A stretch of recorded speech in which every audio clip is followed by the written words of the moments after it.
ठीक है भाई, बायनोमियल थ्योरम।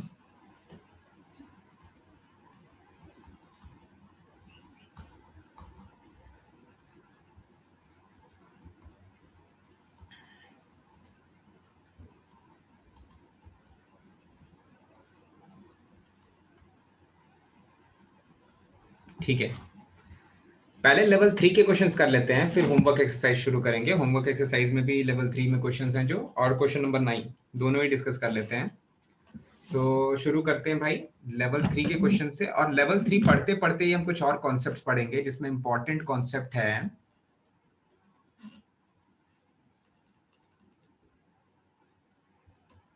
अरे ये पढ़ ही लेते हैं, ठीक है।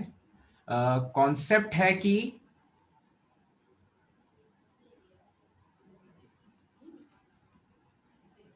प्रोग्रेशन, बायनोमियल कोफिशिएंट्स इन प्रोग्रेशन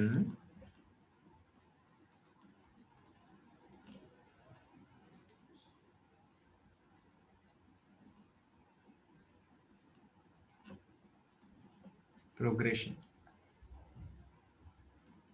ओके, ठीक है। और बायनोमियल कोफिशिएंट्स इन प्रोग्रेशन में एक एक स्पेशल सीक्वेंस है, एक स्पेशल एक्सपेंशन है। अगर मैं आपसे बोलूं कि 1 plus X raise to the power N को हम एक्सपैंड कर रहे हैं, 1 plus X raise to the power N को हम एक्सपैंड कर रहे हैं, और 1 plus X raise to the power N को हम एक्सपैंड कर रहे हैं, और इसके जो इस एक्सपेंशन के rth टर्म, एक सेकेंड, सो इस एक्सपेंशन के rth टर्म, इस एक्सपेंशन का rth term,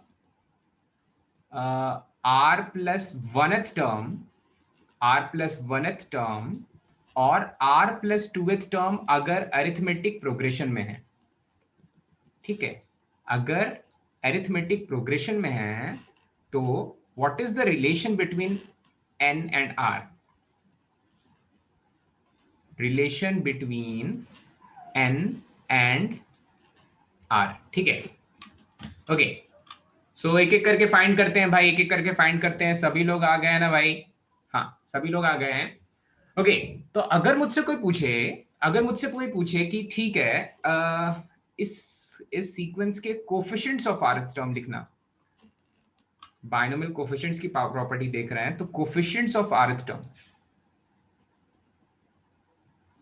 coefficients of rth term, r plus 1th term और r प्लस 2th टर्म अगर एक अरिथमेटिक प्रोग्रेशन में है,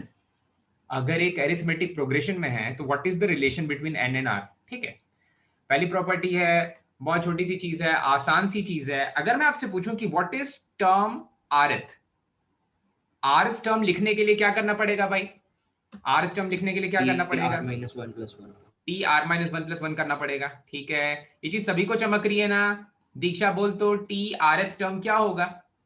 rth टर्म क्या हो जाएगा? -1 + 1।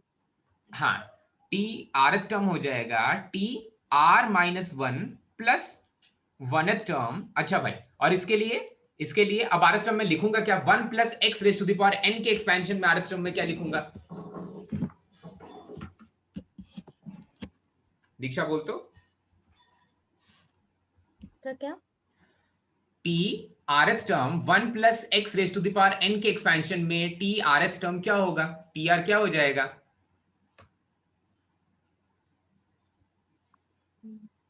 मुश्किल है काफी।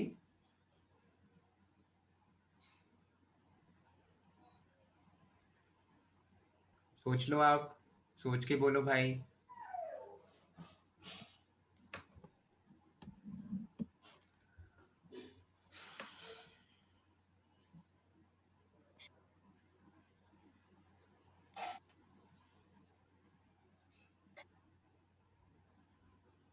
देख रही है सानिका कितना मुश्किल है ये?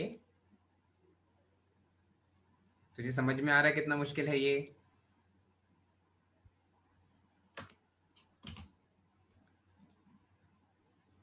स्वामिनी बोल दे तो बेटा। NC R -1 NC R into -1 R -1 into x raised to r minus 1 into X raise to the power R minus one. लेकिन हमें काम किसका है? केवल हमें काम तो है केवल बाइनोमियल कोफिशिएंट का। ठीक है, तो आरएच टर्म का बाइनोमियल कोफिशिएंट कुछ ऐसा हो जाएगा। अच्छा, टर्म आर प्लस वन का बाइनोमियल कोफिशिएंट क्या आ जाएगा? So T R plus one के लिए बाइनोमियल कोफिशिएंट आ जाएगा एनसी आर आ जाएगा multiplied by X raise to the power R. हमें केवल काम है बाइनोमियल कोफिशिएंट की, वो हो जाएगा एनसीआर। और वैसे ही अगर मैं बोलूं कि term r plus two th क्या हो जाएगा, term r plus two th क्या हो जाएगा, तो आप बोलोगे term r plus two th का जो बाइनोमियल कोफिशिएंट हो जाएगा वो हो जाएगा NCR plus one X raise to the power R plus one. फिर से हमें काम किसका है? केवल बाइनोमियल कोफिशिएंट का। अच्छा, काम केवल बाइनोमियल कोफिशिएंट का है। ठीक है, जब बाइनोमियल कोफिशिएंट्स कंसेक्यूटिव थे, तब तीन बाइनोमियल कोफिशिएंट्स जब कंसेक्यूटिव थे, तो मैंने कल बताया था मेथड क्या होता है, बीच वाले का स्क्वायर से डिवाइड कर देते हैं पहले वाले और लास्ट वाले के मल्टीपल में। ठीक है, तो वहां पर वो NCR divided by NCR minus one वाला फॉर्मूला यूज हो जाता है। अब बोल रहा है ये तीनों अरिथमेटिक प्रोग्रेशन में, तो इसके लिए क्या करें भाई? अरिथमेटिक प्रोग्रेशन मतलब में है, मतलब पक्का पक्का कंसेक्यूटिव तो नहीं है, कंसेक्यूटिव नहीं लग रहे। ठीक है, अच्छा कंसेक्यूटिव नहीं लग रहे हैं क्या?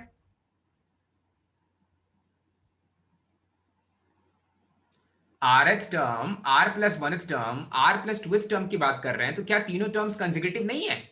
ना सर, तीनों टर्म्स कंसेक्यूटिव है। ठीक है, अब देखना, कल जो मैंने टर्म जो बीच वाले टर्म का स्क्वायर से डिवाइड किया था पहले वाले टर्म और लास्ट वाले टर्म के मल्टीप्लिकेशन को, वो वाली चीज क्यों आ जाती है यहां पर भी? देखो, यहां पर भी ऐसा बोल रहा है, यहां पर भी ऐसा बोल रहा है कि बाइनोमियल कोफिशिएंट्स, ध्यान देना, बाइनोमियल कोफिशिएंट्स अरिथमेटिक प्रोग्रेशन में, मतलब nC are minus one, nCr और nC are plus one arithmetic progression में, ये तीनों अरिथमेटिक प्रोग्रेशन में, और ये तीनों कंसेक्यूटिव टर्म्स भी हैं, ये तीनों कंसेक्यूटिव टर्म्स भी हैं। ठीक है, तो आप यूजुअली इसको कैसे सॉल्व करोगे?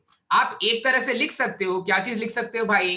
To times of NCR is equals to NC are minus one plus NC are plus one. ठीक है, ऐसा कुछ लिख सकते हो। चमक रही है चीज भाई, चमक रही है चीज? Yes sir. हाँ ठीक है, ओके।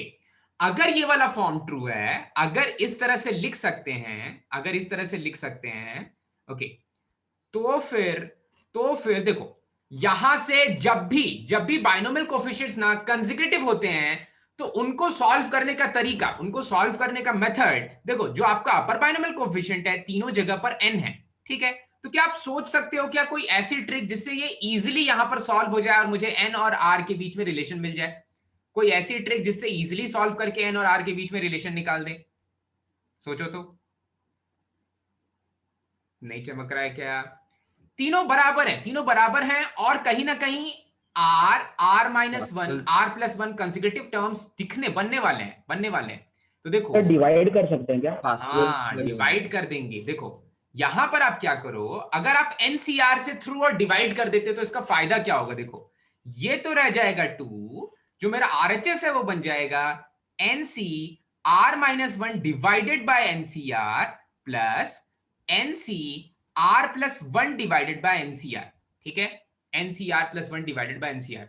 अब कल ही मैंने फॉर्मूला बताया था, कौन सा फॉर्मूला बताया था भाई?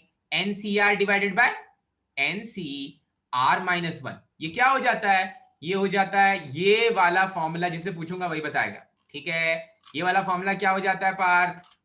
पार्थ नहीं बोलेगा, श्रीनिवास बोल। तो इस फॉर्मूले को हम लोग डायरेक्टली क्या लिख लेते हैं? श्रीनिवास बोल बेटा, इस फॉर्मूले को डायरेक्टली क्या लिख लेते हैं? n plus 1 CR। हाँ, n plus one C R. Very good बेटा, बहुत अच्छे। ठीक है, और किसी से भी पूछ लिया जाए, और किसी से भी पूछ लेते हैं भाई, और किसी से भी पूछ लेते हैं। प्रत्यक्षा बोल, तो इस फॉर्मूले को डायरेक्टली क्या लिखते हैं हम?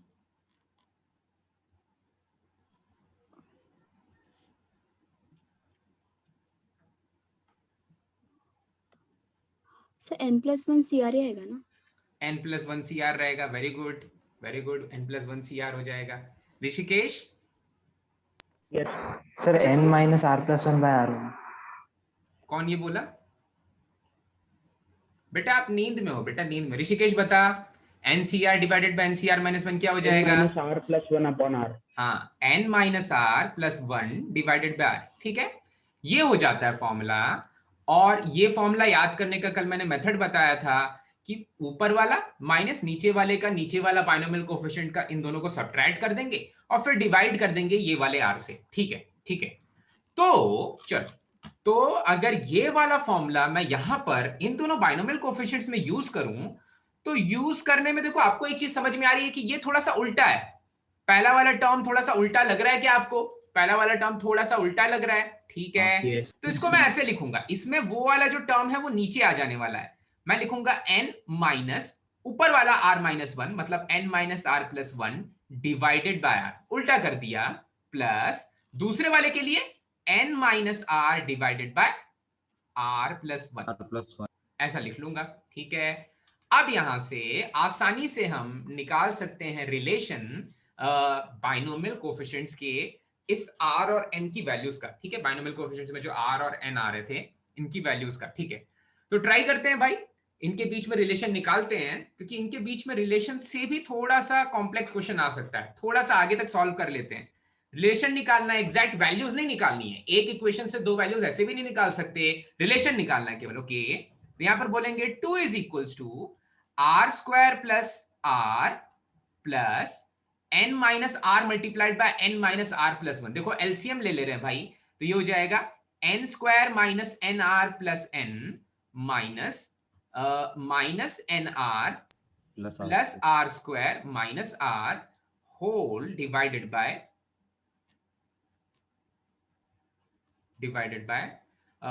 N R plus n minus R square minus R plus R plus 1। ठीक है, अच्छा, इंप्लीकेशन थोड़ा सा और इसको सॉल्व करते हैं। तो अब क्रॉस मल्टीप्लाई कर देंगे तो हो जाएगा 2 times of n times of r plus 2 times of n minus 2 times of r squared minus 2 times of r plus 2 times of r plus 2 is equals to यहां पर देखते हैं भाई 2 टाइम्स ऑफ r स्क्वायर है, यहां पर 2 times of r square है।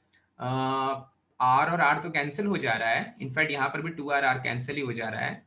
Okay, plus n squared वाला टर्म है, प्लस n स्क्वायर्ड वाला टर्म है, माइनस 2 टाइम्स ऑफ nr वाला टर्म है, n स्क्वायर्ड वाला टर्म काउंट कर लिया, माइनस 2nr वाला टर्म काउंट कर लिया, और 2r स्क्वायर भी कॉमन काउंट कर लिया, प्लस n है। ठीक है, ऐसा कुछ है। ठीक है, फाइन, ये वाली चीज आ जा रही है। अब देखो इसको थोड़ा सा रिजॉल्व करके लिखते हैं। ठीक है, तो मैं इसको कुछ ऐसा लिख रहा हूं, इंप्लीकेशन का साइन ये वाले n को मैं LHS में ट्रांसफर कर दे रहा हूं, तो बच गया एक n और एक प्लस 2। ठीक है, और 2nr और 2r स्क्वायर को मैं RHS में ट्रांसफर कर दे रहा हूं। तो देखो, तो RHS में बन गया 4r square minus 2nr minus 2nr plus n square. अच्छा भाई, इंप्लीकेशन का sign n plus 2 is equals to, यहां से मुझे मिल जाएगा n square plus 4r square minus 4n times of r, n square minus 4r square minus 4n times of r। ठीक है, चमका ना भाई सभी को? Yes sir. हाँ, ठीक है। प्रज्वल बोल, तो कौन सा परफेक्ट स्क्वायर दिख रहा है तेरे को RHS में? सर n+2 का n+2r। ठीक है, तो इंप्लीकेशन का sign n+2 is equals to n+2 times of r का whole square, n+2 times of r का होल स्क्वायर। ठीक है, अब कोई एक मुझे पॉसिबिलिटी बता सकते हो क्या यहाँ पर जिसके लिए ये ट्रू हो रहा हो? कोई एक पॉसिबिलिटी। सर n की वैल्यू ये रखेंगे, r की वैल्यू ये रखेंगे तो सेटिस्फाई कर जाएगा। सोचो तो, ऐसा कुछ हो सकता है क्या? r की वैल्यू 1 रखना चाहिए क्या? r की वैल्यू 1 रखनी चाहिए। देखो, r की वैल्यू 1 रखने पे n की करस्पॉन्डिंग वैल्यू क्या आ रही है? सर वो n-2r n-2r। हाँ, n+2r मैंने क्यों लिख दिया? n-2r है। अब सोचो कोई एक वैल्यू आप r को दे रहे हो तो उससे करस्पॉन्डिंग वैल्यू n की मैच कर रही है क्या? एक परफेक्ट स्क्वायर बन जा रहा है, ऐसा कुछ हो रहा है क्या भाई? सोच तो आयुष, n और r की वैल्यूज क्या क्या रखें करस्पॉन्डिंग कि ये इक्वेशन मैच कर जाए। और ऑफ कोर्स आपको भी पता है कि n और r केवल पॉजिटिव इंटीग्रल वैल्यूज ही ले सकते हैं, जीरो भी ले सकते हैं, पर जीरो यहाँ पर नहीं ले सकते, उसका एक रीजन दिख रहा होगा आपको ऊपर में शायद। तो क्या क्या वैल्यूज आ सकती हैं भाई?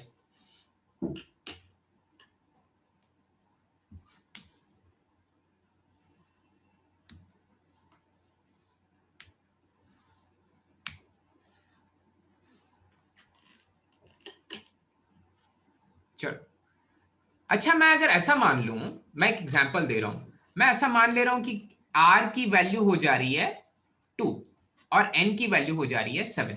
देखो तो r की वैल्यू 2, n की वैल्यू 7 सेटिस्फाई कर रहा है क्या भाई? Yes sir. r की वैल्यू 2, n की वैल्यू 7 सेटिस्फाई कर रहा है, चमक रहा है सभी Yes, को? Yes Yes, sir. अच्छा अच्छा अच्छा, ठीक है ठीक है, ओके ठीक है। तो सारे इक्वेशंस को सेटिस्फाई करना चाहिए, ऊपर से लेकर के यहां से लेकर के ये सारे इक्वेशंस को, n की वैल्यू 2 और r की वैल्यू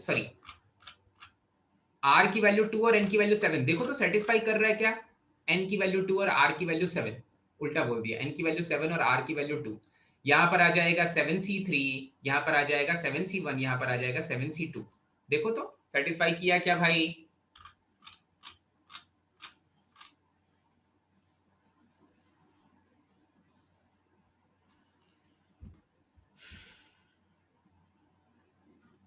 क्या करने को मैं बोल रहा हूं, n और r की ये करस्पॉन्डिंग वैल्यूज ये वाले इक्वेशन में रखने को बोल रहा हूं, ठीक है? 7c3, 7c1 और ये 7c2 का 2 टाइम्स किया क्या सेटिस्फाई?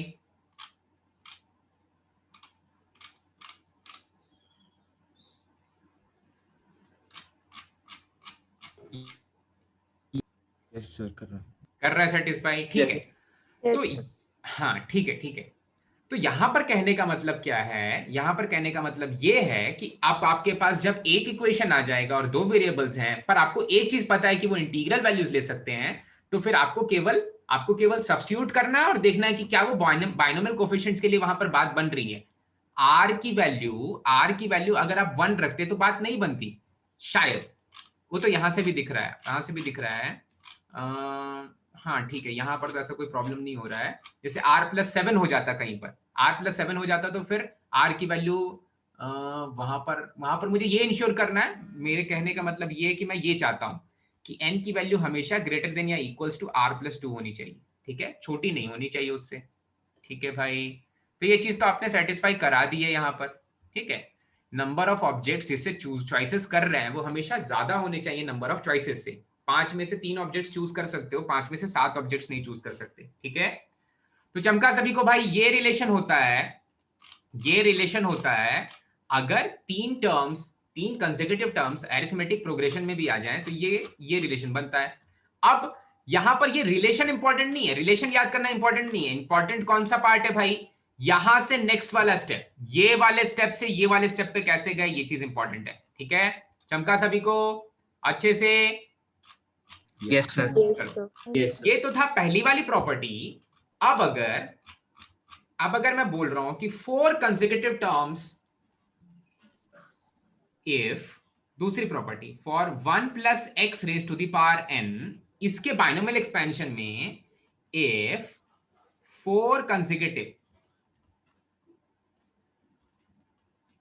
binomial coefficients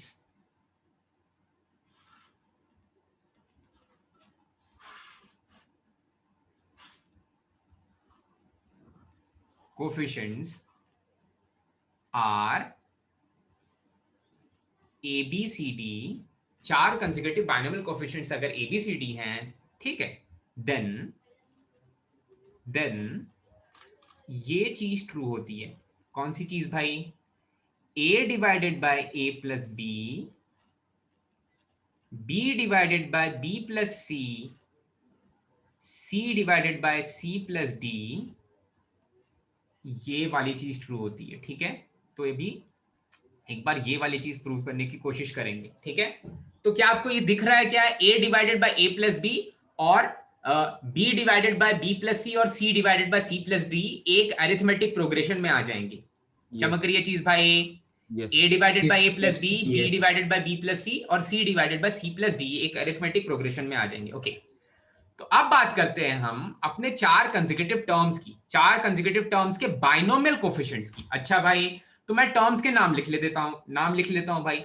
एक टर्म है टर्म rth, दूसरा टर्म है टर्म r प्लस 1th, तीसरा टर्म है टर्म r प्लस 2th और फोर्थ टर्म है टर्म r प्लस 3। ठीक है, अब बस मुझे आप सभी से पूछना है, अक्षता बता देगी कि इन सब के बाइनोमियल कोफिशिएंट्स क्या हो जाएंगे। rth टर्म का बाइनोमियल कोफिशिएंट क्या हो जाएगा बेटा?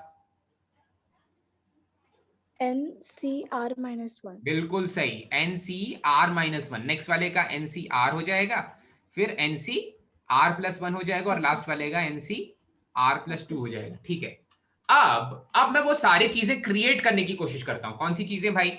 मैं फाइंड करता हूं what is A divided bye A plus B, what is B divided by B plus C, what is C divided by C plus D। ठीक है, ये वाली चीज फाइंड करने की कोशिश करते हैं। देखना भाई, यहाँ पास्कल्स रूल कहीं ना कहीं आपको दिखने लग जाएगा। ठीक है, तो ये पता चल गया। अब ऊपर वाला फॉर्मूला मुझे प्रूफ करना है, तो ऊपर वाला फॉर्मूला प्रूफ करने के लिए मैंने क्या लिया?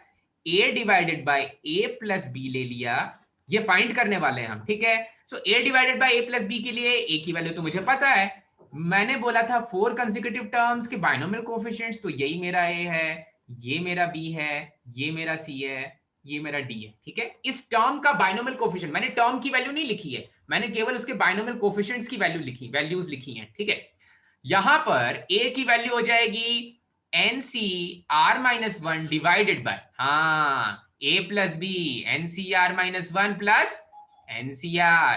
ठीक है, तो देखो तो A divided bye A plus B कितना हो जा रहा है? नीचे में लगाएंगे, नीचे में कौन सी चीज लगा सकते हैं निखिल, बोल तो? Pascal's rule. नीचे में क्या लगेगा? पास्कल्स रूल लगेगा। पास्कल्स रूल लगाएंगे निखिल, तो क्या आ जाएगा? नीचे वाले का सम NCR-1 प्लस NCR क्या आ जाएगा निखिल?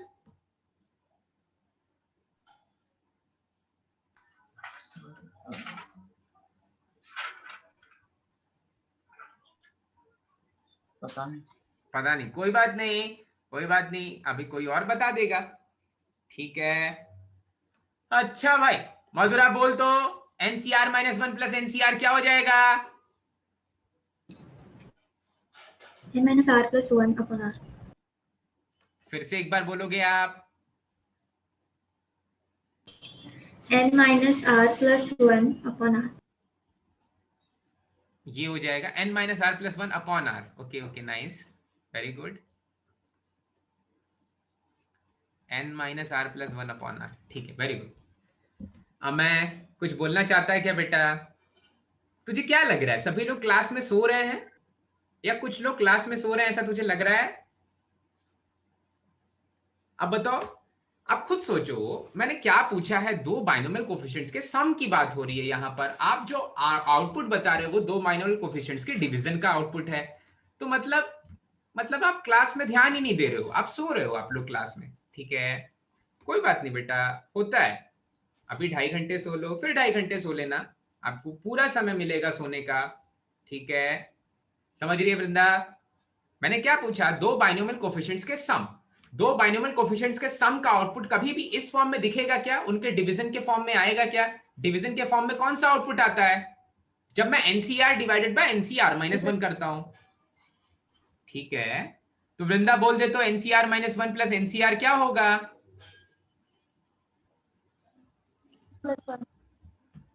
आपकी आवाज नहीं आ रही क्लियरली, एक बार फिर से बोल दीजिए आप। N+1CR। हाँ बिल्कुल सही, N+1CR हो जाएगा। ऊपर वाले को एक इंक्रीज किया, नीचे वाले में बड़ी वाली वैल्यू ले लेंगे। सुज्ञान दिख रहा है क्या आज सभी को? सुज्ञान किधर है? हाँ सुज्ञान तो ठीक हो गया? हाँ सर। हाँ ठीक हो गया। ऐसा कुछ खाया क्या? दवा दारू ऐसे बोलते हैं नॉर्थ इंडिया में, दवा दारू ले लो।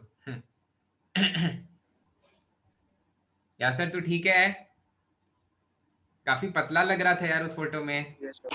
हाँ ठीक है, ओके। हाँ एक सेकेंड, ये बैड लाइट स्टॉप प्ले हो गया था, अब लेट्स बिगिन अगेन। ठीक है, कभी कभी ऐसा क्रिकेट मैच में भी होता है कि बीच में बारिश आ जाती है तो हमें रोकना पड़ता है मैच, ये कुछ वैसा ही था। ठीक है Rishikesh, so I am sorry for this. अच्छा, ऊपर में बैठा हुआ है NCR-1। अब ऋषिकेश को साफ साफ दिख रहा है कि नीचे वाले से नीचे वाले से मैं कुछ कुछ कॉमन ले लूं, नीचे वाले बाइनोमियल कोफिशिएंट का ऊपर वाला और नीचे वाला कॉमन ले लूं तो बिल्कुल ऊपर वाले जैसा बनने वाला है। दिख रहा है क्या ऋषिकेश? दिख गया क्या? नहीं दिखा। इसको सॉल्व करने के लिए क्या करना पड़ेगा? n+1 divided by r NCr-1। अच्छा तो n बाय r कॉमन लेना पड़ेगा और NCr-1। नहीं, n बाय r कॉमन नहीं लेना पड़ेगा भाई। ऊपर वाले को NCr-1 लिखना पड़ेगा, नीचे वाले से n+1 और r कॉमन ले लेना पड़ेगा, तो ये भी बन जाएगा NCr-1 और फिर इनको कैंसिल कर देंगे। तो अल्टीमेटली यहां से मिल जाएगा मुझे, यहां से मिल जाएगा मुझे r/n+1। ठीक है, अब बताओ आप में से ऐसे कितने लोग हैं जिनको ये समझ में नहीं आया? थोड़ा मुश्किल था, थोड़ा मुश्किल था, मैं समझ सकता हूं, पर फिर भी आप में से ऐसे कितने लोग हैं जिनको समझ में नहीं आया?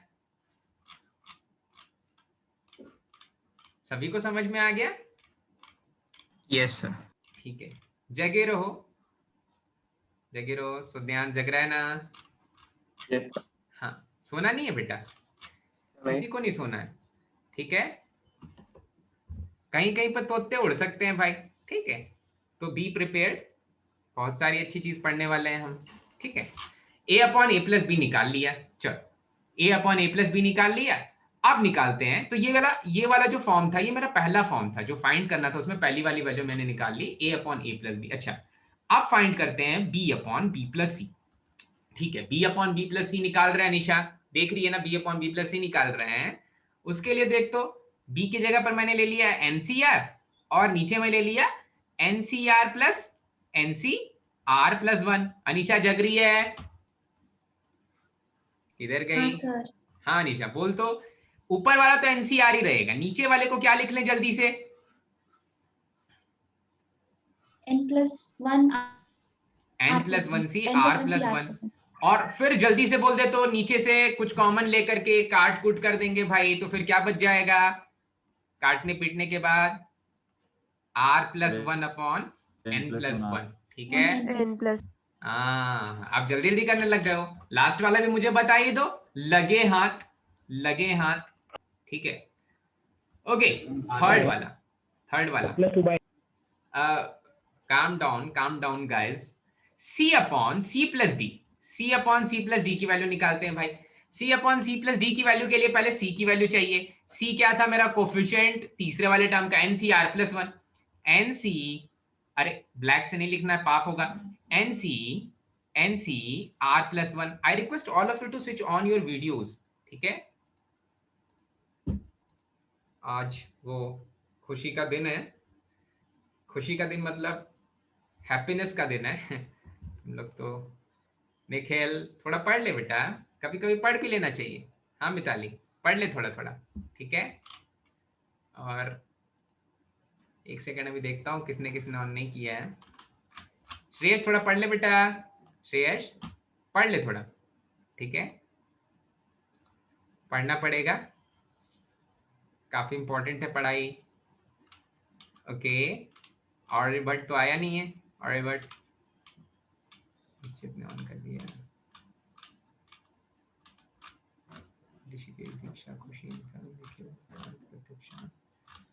श्रेया पढ़ ले बेटा, थोड़ा पढ़ ले। Net is bad sir, net is bad. If I put on video, your video will fluctuate, my video will fluctuate and voice also. Okay okay, मत कर मत कर। ठीक है, श्री मुकेश अंबानी ने जियो की सिम प्रोवाइड करवाई है। ठीक है, कृपया उसका प्रयोग करें। अच्छा, सो सी के लिए NCr+1। देखो ये बगल बगल में नहीं लिखा हुआ है। कुछ लोग बोलेंगे सर आपका अपर बाइनोमियल कोएफिशिएंट कुछ अजीब सा लग रहा है, ऐसा नहीं है। देखो सी की वैल्यू है NCr+1, सी की वैल्यू है NCr+1 प्लस NCr+2। ठीक है, श्रेष्ठ तू भी कुछ कहना चाहता है क्या? सर वाईफाई, अरे ठीक है, उसका वैल्यू वाईफाई, उसका वैल्यू r+2 हो जाएगा, उसका वैल्यू हो जाएगा। बोल या सर, डायरेक्टली सॉल्व कर लिया, r+2 डिवाइडेड बाय n+1। अब इसको 7 मत समझना, बोलना सर आपकी हैंडराइटिंग कुछ ऐसी है कि हमने उसे 7 समझ लिया, यहाँ पर n+1 है। ठीक है, अब देखो तीनों को रख देते हैं, कहाँ रख देते हैं भाई, या तो एपी में प्रूफ करना है तो बी माइनस सी, सी माइनस बी वो वाला फॉर्म कर लो, या फिर मैं डायरेक्टली सब्स्टिट्यूट कर देता हूँ इनकी वैल्यूज, ठीक है। तो पहला वाला था सर वहाँ पे r+2 कैसे है? r+2 कैसे यार, देखो तो डाउट हुआ यार सर, मदद कर दे बेटा अपने दोस्त की। तो पूरा एक बार सॉल्व करना पड़ेगा श्रेयस यार। अच्छा तुझे यहाँ पर तो r+2 नहीं समझ में आया, पर क्या ऊपर में r+1/n+1 समझ में आ गया? हाँ सर। हाँ यस सर। तो ऊपर वाला मुझे बता दो श्रेयस, ऊपर वाला r+1/n+1 कैसे हुआ? सर वो हमने कॉमन लिया। NCR सारे +1 श्रेयस को हैं। सर मैं प्रज्वल बोल रहा हूँ। हाँ प्रज्वल, सर वो हमने कॉमन लिया। हाँ कॉमन लिया, अच्छा अच्छा, वैसे ही यहाँ पर भी कॉमन लेना है। Very good very good. बस अब बस बंद कर लो अपना माइक MIC। हाँ भाई नीचे वाले को जब तुम ऐड करोगे तो ये आ जाएगा n+1 और r+2, और फिर यहाँ से भी वैसे ही कॉमन ले लोगे तो r+2/n+1 आ जाएगा, ठीक है। अच्छा भाई अब तीनों को रख देते हैं, तो मुझे a upon a plus b upon b plus c और c upon c plus d की वैल्यूज मिली। पहले वाली की value milli n/r+1, I guess, नहीं उल्टा दिख रहा है, चेक कर लेता हूं मैं। मुझे पहले वाले की वैल्यू मिली r/n+1, ठीक है, r/n+1, ओके ठीक है। इसकी वैल्यू मुझे मिली r/n+1, दूसरे वाले की वैल्यू जो मिली मुझे वो मिली r+1/n+1, और तीसरे वाले की वैल्यू मिली r+2/n+1, ठीक है। अच्छा तो वही वाली चीज है भाई, बीच वाले को 2 से मल्टीप्लाई कर दिया। अगर इस वाले को मैं कोई दूसरा टर्म a, कोई दूसरा टर्म b, कोई दूसरा टर्म c ले लेता हूं, तो आप देखोगे कि 2 टाइम्स ऑफ b की वैल्यू a प्लस c के बराबर हो जाएगी। प्रॉपर्टी है, इसको याद रखना। 4 कंसेक्यूटिव टर्म्स ले लेते हैं ना भाई, इस तरह से 4 कंसेक्यूटिव टर्म्स ले लेते हैं तो कुछ ये वाली कहानी बन जाती है। चमका क्या? अच्छे समझ में आ गया? ठीक है। एग्जैक्टली तो ऐसा क्वेश्चन नहीं है, पर इसी के जैसा दिखता हुआ एक क्वेश्चन है हमारे लेवल 3 में क्वेश्चन नंबर 13, ठीक है। तो लेवल 3 का क्वेश्चन नंबर 13 ट्राई करते हैं, उसके बाद हम सारे क्वेश्चंस करेंगे, घबराओ मत, पहले ये वाला क्वेश्चन कर लेते हैं, ठीक है। सो 9.1 के ICE का लेवल 3 का क्वेश्चन नंबर 13, लेवल 3 का क्वेश्चन नंबर 13, ओके। अभी लेवल 3 के सारे क्वेश्चंस करने वाले हैं, तो मैं एक एक करके ले लेता हूं, ठीक है। तो यहां पर ले रहे हैं हम लोग सबसे पहले question number 13, okay. Question number 13 में बोल रहा है if a is the coefficient of middle term in the expansion of 1 plus x raised to the power 2n, ठीक है। 1 plus x raised to the power 2n को expand कर रहे हैं, तो उसका जो मिडिल टर्म है, इसका जो मिडिल टर्म है वो आने वाला है a। हम चेक करेंगे कि मिडिल टर्म का कोफिशिएंट क्या आ रहा है, ठीक है। और दूसरा वाला है b और c कोफिशिएंट्स हैं 1 plus x raised to the power 2n-1। इसके एक्सपेंशन के जो मिडिल टर्म्स हैं, उन मिडिल टर्म्स के जो कोफिशिएंट्स हैं वो b और c हैं, ठीक है, वो b और c हैं। तो a b c के बीच में रिलेशन चाहिए, ठीक है। तो सबसे पहली चीज 1 plus x raised to the power 2n के एक्सपेंशन में जो नंबर ऑफ टर्म्स होंगे वो होंगे ऑड, ठीक है, क्योंकि 2n एक इवन नंबर है, तो उसके एक्सपेंशन में जो नंबर ऑफ टर्म्स होंगे वो होंगे ऑड नंबर ऑफ टर्म्स। अच्छा, ऑड नंबर ऑफ टर्म्स जब होते हैं तो मुझे कितने मैक्सिमम बाइनोमियल कोफिशिएंट्स या कितने मिडिल टर्म्स मिलते हैं? एक मिडिल टर्म मिलता है, ठीक है। और इसलिए यहां पर भी एक मिडिल टर्म मिल रहा है, ए मिडिल टर्म नहीं है, ए उस मिडिल टर्म का बाइनोमियल कोफिशिएंट है, ठीक है। तो मिडिल टर्म कैसे मिलता है भाई? मैं यहां पर मिडिल टर्म भी निकालना चाहता हूं। तो मिडिल टर्म जो होगा उसकी प्लेस वैल्यू क्या होगी भाई? मिडिल टर्म क्या होगा भाई? n/2 + 1th टर्म होगा n/2 + 1। हाँ, तो उसकी प्लेस वैल्यू होगी, टर्म हो जाएगा इस प्लेस पर 2n/2 + 1th टर्म होगा, ठीक है।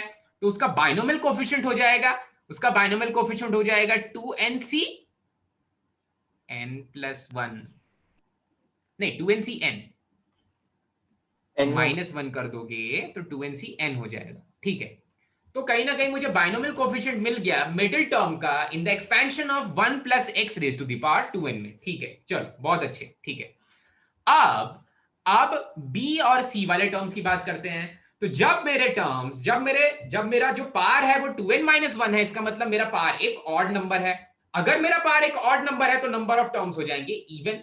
नंबर ऑफ टर्म्स हो जाएंगे इवन, तो टोटल नंबर ऑफ टर्म्स आपको दिख रहा है यहां पर 2n टर्म्स हैं। 2n टर्म्स है, टोटल नंबर ऑफ टर्म्स है even. Total number of terms even है तो दो मैक्सिमम बाइनोमियल कोफिशिएंट्स मिलेंगे जो दोनों मिडिल टर्म के कोफिशिएंट्स होंगे। तो मुझे कहीं ना कहीं मिडिल टर्म फाइंड करना है, मिडिल टर्म फाइंड करना है। और n पे बेस्ड मैंने कल फॉर्मूला लिखाया था भाई, जैसे वहां पर n/2 + 1 है, वैसे यहां पर n + 1/2th टर्म और n + 3/2th टर्म। हाँ आयुष पढ़ लिया, n + 1/2th टर्म होता है और n + 3/2th टर्म होता है। ठीक है, तो अगर टर्म्स की पोजीशन ये है तो उनके बाइनोमियल कोफिशिएंट्स होते हैं 2n - 1c, इसी में सब्ट्रैक्ट कर दो 1, 2n - 1c n - 1/2 और 2n - 1c n + 1/2। कितने लोगों को की जगह पे 2n हो जाएगा ना? कहां पर n की जगह पर 2n हो जाएगा सर वो n + 1/2। अच्छा, यहाँ पर 2n - 1 होगा, यहाँ पर 2n - 1 होगा। ये वाले n में मैं फॉर्मूला केवल लिख रहा था। यहाँ पर n को रिप्लेस करना पड़ेगा 2n - 1 से, 2n - 1 से, तो नीचे भी रिप्लेस करना पड़ेगा, यहाँ पर भी 2n - 1 से। अच्छा भाई, तो जो लोअर बाइनोमियल कोफिशिएंट हो जाएगा यहाँ पर, उसके लिए क्या करना पड़ेगा? देखो तो यहाँ पर आ रहा है 2n - ये पूरा एक साथ है, ये पूरा एक साथ है, ये पूरा एक साथ है। देखो तो कल मैंने जो फॉर्मूला लिखाया था उसमें आप ध्यान देना, यहां पर लिखवाया था मैंने n, यहां पर लिखवाया था मैंने n, यहां पर उस n को रिप्लेस किया गया है 2n - 1 से। ठीक है, तो ऊपर वाला टर्म बन जा रहा है, ऊपर वाला टर्म बन जा रहा है ऊपर वाला टर्म सिंपली n बन जा रहा है, सिंपली n बन जा रहा है। अगर ऊपर वाला टर्म सिंपली n बन जा रहा है तो 2n - 1c n होगा या n - 1 होगा? n - 1 होगा, उससे एक छोटा। इधर जो नंबर आता है उससे एक छोटा नंबर यहाँ पर लोअर बाइनोमियल कोफिशिएंट में आ जाता है। यहां पर आ जा रहा है n + 1 आ जा रहा है, n + 1 आ जा रहा है टर्म की पोजीशन, तो यहां पर आ जाएगा सिंपली n।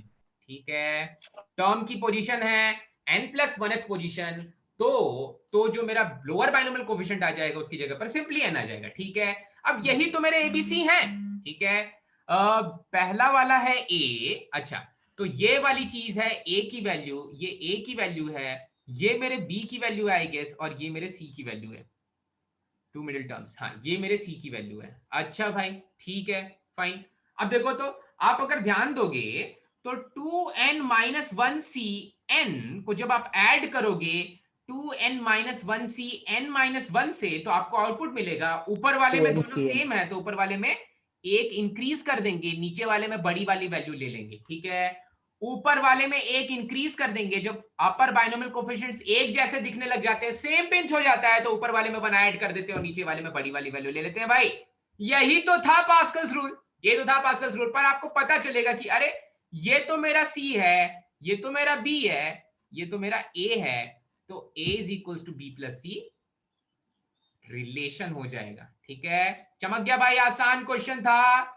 यस सर, अच्छे समझ में आया? Yes, sir. ठीक है, ठीक है, वेरी गुड, मस्त। चलो क्वेश्चन नंबर 13 के बाद आ जाते हैं क्वेश्चन नंबर 12 पे। एक एक करके चुन चुन के सारे क्वेश्चंस करने हैं। क्वेश्चन नंबर 13 हो गया, क्वेश्चन नंबर 12 पे आ जाते हैं। क्वेश्चन नंबर 12 में बोल रहा है एक एक्सपेंशन दिया है, क्वेश्चन नंबर 12 में लेवल 3 के एक एक्सपेंशन दिया है। ये स्क्वायर रूट ऑफ 13 ना लिख के मैं रेज़ टू द पावर 1/13 लिखने वाला हूं। ठीक है, so a raise to the power 1/13, sorry 1/3 नहीं, 1/13, a raise to the power 1/13 प्लस ये a divided by square root of a raise to the power -1। ये इफेक्टिवली क्या है? a का इफेक्टिव पावर क्या है? 1 + 1/2। अथर क्या हो जाएगा बेटा effective power? 3/2। Very good, a raise to the power 3/2 हो जाएगा। अच्छा, तो इसका expansion this raise to the power n के एक्सपेंशन में जो सेकेंड टर्म है, मतलब इसके एक्सपेंशन में बोल रहा है जो t2 है, जो सेकेंड टर्म है वो गिवन है 14a race to the power 5/2, तो आपको बताना है NC3 अपॉन NC2। ठीक है, चलो NC3 अपॉन NC2 तो बाद की बात है, पहले n की वैल्यू निकालनी है। अच्छा, तो सेकंड टर्म सानिका बोलेगी, हाँ बोलो बेटा।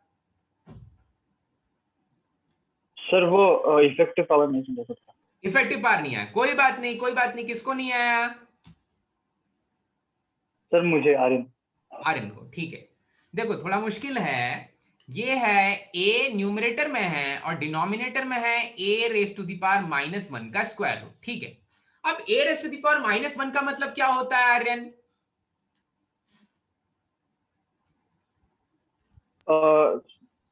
Sir a 1/a। बिल्कुल सही, 1/a हो जाता है। ठीक है, तो ऐसा बन जाएगा, ऐसा बन जाएगा। तो इसको मैं ऐसा लिख सकता हूं, a divided by 1 divided by square root of a। ठीक है, क्योंकि 1 का स्क्वायर रूट शायद 1 होता होगा। ठीक है, तो ये कुछ इस तरह से आ जाएगा। अब रेसिप्रोकल हो जाएगा, इसका रेसिप्रोकल हो जाएगा तो a multiplied by square root of a हो जाएगा। जब दोनों बेस सेम होते हैं तो पावर्स ऐड हो जाते हैं। तो यहां पर a का पावर है 1, यहां पर a का पावर है 1/2, यहां पर a का पावर है स्क्वायर रूट का मतलब होता है इफेक्टिव पावर 1/2, 1 + 1/2 कर देंगे तो a raise to the power 3/2 आ जाएगा। अच्छा, तो ये तो थी कोई काम की बात नहीं थी।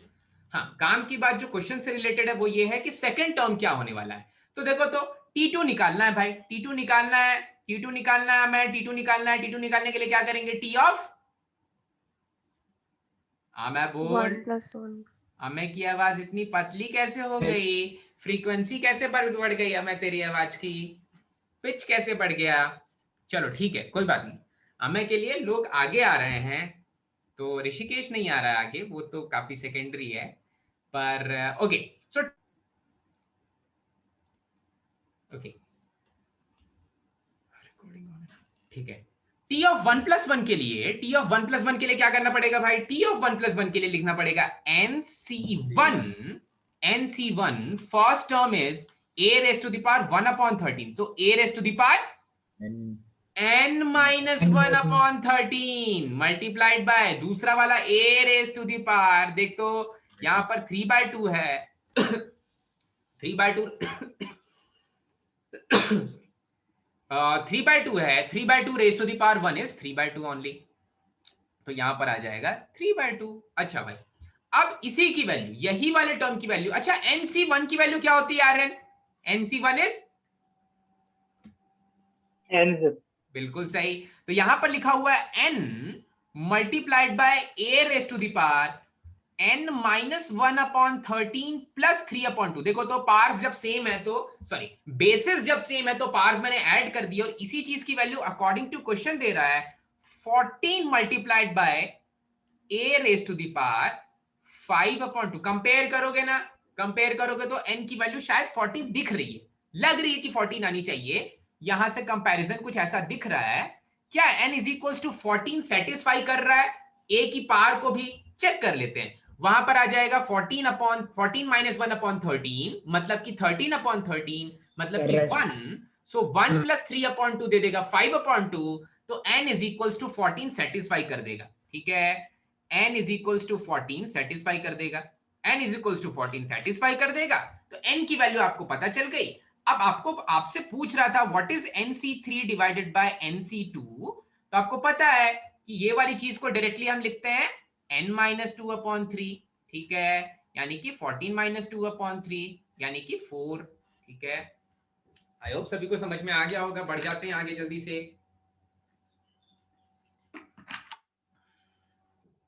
ओके,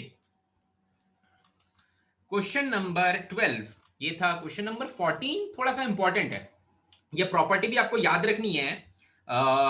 इस तरह की प्रॉपर्टीज याद रखनी है, काम आएंगी। ऑलरेडी आ चुका है जेई मेंस बोलो या AIEEE का क्वेश्चन है। ओके, सो क्वेश्चन नंबर 14 आपके एनसीईआरटी में मिसलेनियस में भी गिवन है, दिया हुआ, आई गेस मिसलेनियस में दिया हुआ है, एग्जांपल्स में कहीं।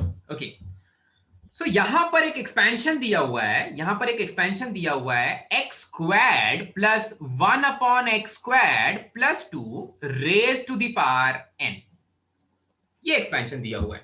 ठीक है, ये एक्सपेंशन दिया हुआ है। +1 by x whole square। हाँ, क्योंकि आप क्वेश्चन आप X चाहते by क्या हो, जब मैं मिडिल टर्म की बात करता हूं ना, तो जब आप तीन बाइनोमियल कोफिशिएंट, जब आप तीन ट्राइनोमियल लेकर के उसको एक्सपैंड करोगे तो फिर मिडिल टर्म वाला खेल नहीं हो पाएगा। मिडिल टर्म वाला खेल कब खेल सकते हो, केवल जब बाइनोमियली एक्सपैंड करो।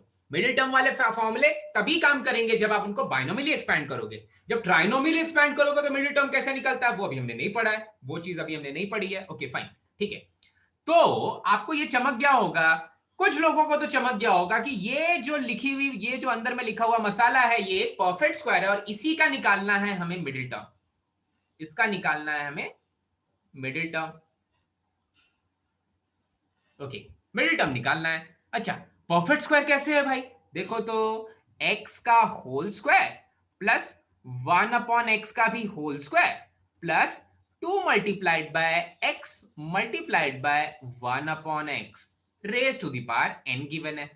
ठीक है, तो अभी चमका क्या श्रेया, ये परफेक्ट स्क्वायर लग रहा है क्या तेरे को? हाँ सर। हाँ, किस चीज का परफेक्ट स्क्वायर है? Sir x plus 1 by x the whole power n। ठीक है, ये है x प्लस 1/x का होल स्क्वायर, बिल्कुल सही, उसका पावर n। ठीक है, अब एक छोटा सा क्वेश्चन है मेरा खुशी से, खुशी ये 2 raise to the power n होगा या 2 मल्टीप्लाइड बाय n होगा?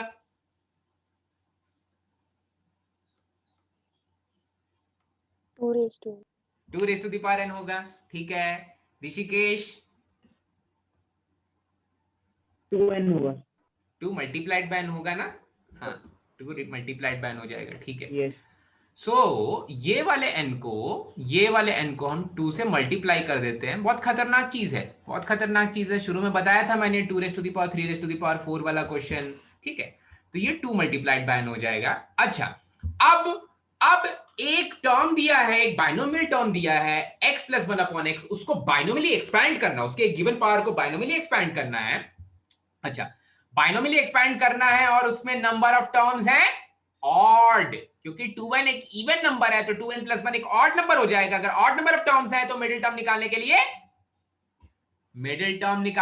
भाई n/2 प्लस 1th टर्म होता है। ठीक है, तो वो हो जाएगा 2nc, अरे n/2 प्लस 1 नहीं, यहां पर 2n/2 हो जाएगा। तो इधर n 2n है सर। हाँ 2n है, सो 2n/2 हो जाएगा। तो यहां पर आ जाएगा 2ncn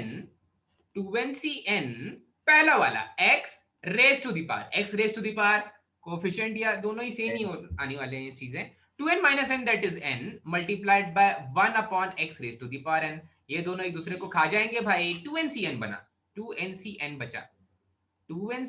बचा। ठीक है, पर कहानी क्या इतनी सी ही थी? नहीं, हमारे ऑप्शंस में इनमें से कोई भी ऑप्शन मैच नहीं कर रहा है, तो हम थोड़ा सा फैक्टोरियल्स पे चले जाते हैं। अब देखो 2n के लिए मैं लिख रहा हूं, 2n का मतलब होता है 1 multiplied by 2 multiplied by 3 multiplied bye 4 multiplied by 5 multiplied by 6 multiplied by 7 multiplied by so on multiplied by n multiplied by n plus 1 multiplied by n plus 2 so on multiplied by 2n। ठीक है, तो ये तो ऊपर वाला factorial 2n है। ठीक है, ऊपर वाला फैक्टोरियल 2n है और नीचे वाले टर्म में फैक्टोरियल n है। उस फैक्टोरियल n को मैं एज इट इज रहने देता हूं, उस फैक्टोरियल n को मैं एज इट इज रहने देता हूं। Okay fine. अच्छा, अब देखो ध्यान से देखना भाई, मैं क्या कर रहा हूं, जो ऑड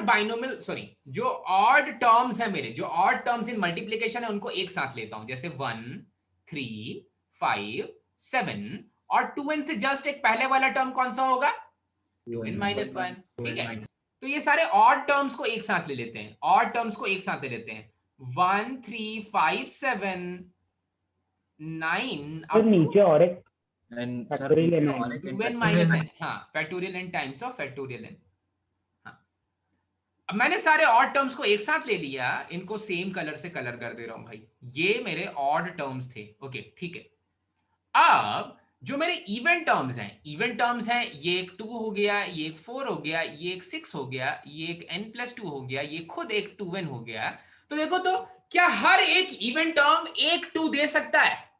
हर एक इवन टर्म से एक 2 कॉमन ले सकते हैं, हर एक इवन टर्म से एक 2 कॉमन ले सकते हैं, हर एक इवन टर्म से एक 2 कॉमन ले सकते हैं। अच्छा ठीक है, टोटल कितने इवन टर्म्स हैं?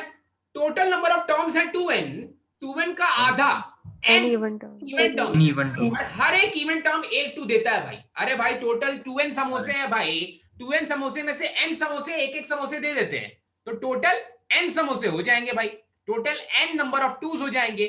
n number of 2s multiplication में मतलब 2 raise to the power n हो जाएगा। अब सबसे एक एक समोसा ले लिया भाई, सबसे एक एक 2 ले लिया, तो बचा क्या उनके पास? 1 multiplied by 2 multiplied by 3, up to 2n से भी 2 ले चुके हो, उसके पास भी n बचा। ठीक है, तो ये जो येलो वाला पार्ट है ये इफेक्टिवली ये वाली चीज दे देगा। ठीक है, ये पूरी चीज मिल जाएगी जो इवन प्लेसेस पे टर्म्स हैं उनसे, जो इवन प्लेसेस पे टर्म्स हैं उनसे।